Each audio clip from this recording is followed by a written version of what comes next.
Okay, so now let's talk about setting work offsets. So the work offset is the position in the machine where our G-code program is written from, and they start at G54 and go upward to G59. So when you start, you want to first make sure as you start fixturing things in the machine that you have a location that you know you can get good work holding on.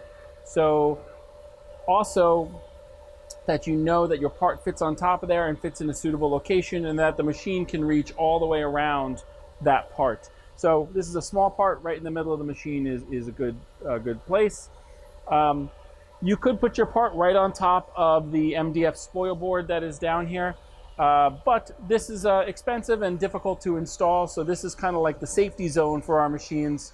So we keep a lot of this 1/8 inch plywood around, so it's good to cut a piece of this the size of your stock material so that you can start with that, and this becomes your spoil board. So we position this in the machine,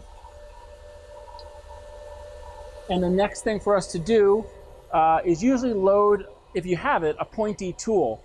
You could use any tool, but loading a pointy tool like we have in this tool holder just can make things a little bit more accurate. So we're going to do that. Of note, we have the safety systems on the machine disabled, but in order to do this, you would need to have the door closed. So that tool happens to be tool 30. So T30M6, cycle start. So it's going to put the current tool away and grab that tool.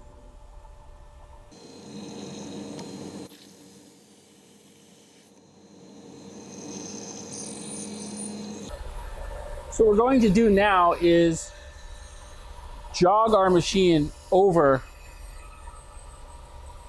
to the corner of that part.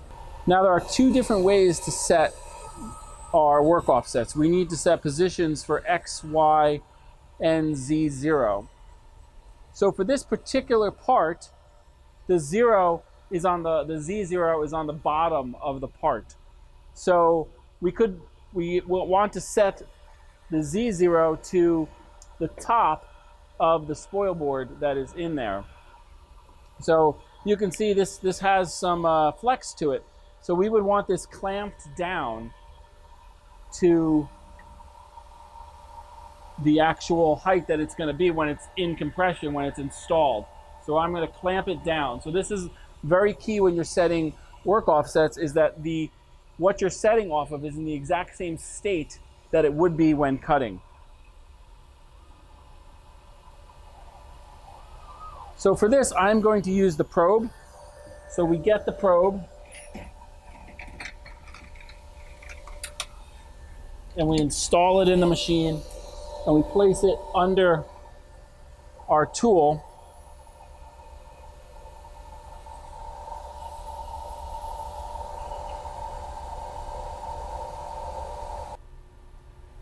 So now we come to our home screen here, and if we're using the probe, we're going to use this Sense Z0 button. So we check that the correct work offset is shown here, G54. We make sure that the tool is over our tool presetter, and then we press Sense Z0. Cycle start.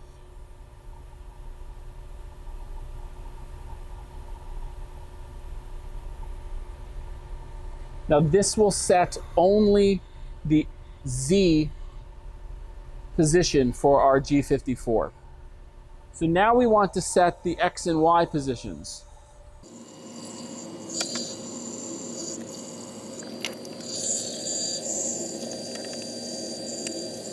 So what we do now is drive the machine over to where our position is.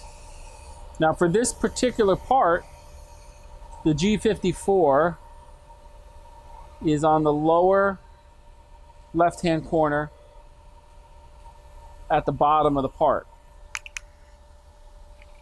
Now this may be a little confusing at the moment because it looks like we're at the top of the part, but we are only going to set our X and Y coordinates from this position. So we have our clamp on the right-hand side of the part tightened down so the part's not going to move. So we position the spindle at the X and Y 0, and we've already set the Z 0 with the probe before.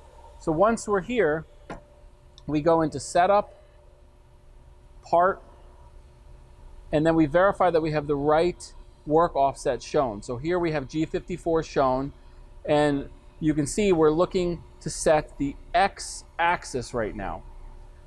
So if I click Set, it's going to take the machine's current X position and set it as the X axis of G54.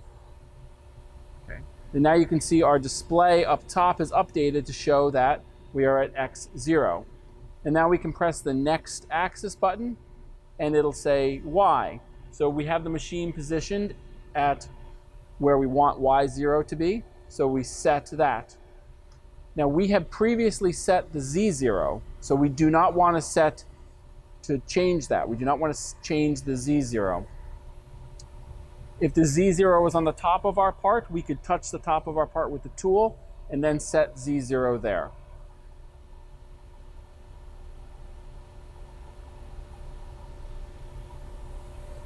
So at this point, we are all done. We are in XY0 and we previously set the Z0 as the bottom of the part or the top of the spoil board that we placed on the table.